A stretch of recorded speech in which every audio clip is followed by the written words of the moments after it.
হুজুর জান্নাতের ভেতর আবার শপিং মল থাকবে কেমনে? প্রশ্ন আসতে পারে না?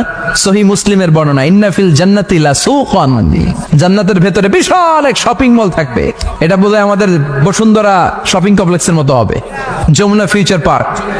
দুবাইতে যে একটা আছে বিশাল শপিং মল, মালয়েশিয়ার মিড ভ্যালি, এগুলোর মতো হবে মনে হয়। কত বিশাল যে শপিং মল হবে। সহিহ মুসলিমের বর্ণনা, প্রতি শুক্রবারে সব জায়গা থেকে বন বন করে মৌমাছির মতো জান্নাতীরা ওই শপিং মলে শপিং করতে আসবে। ইচ্ছে মতো দেদারসে পোশাক কিনবে, ইচ্ছে মতো শপিং করবে, টাকা দেয়া লাগবে না, ক্রেডিট কার্ড লাগবে না। সুবহানাল্লাহ পড়েন। ইচ্ছে মতো শপিং করবেন। দুনিয়াতে একটু কষ্ট করে হালাল উপার্জন করে খেয়ে যান। আল কানাআতু মিনাল ইসলাম, অল্পে খেয়ে তুষ্ট থাকা আর আল্লাহ শুকরিয়া করা, এটার নামই ইসলাম।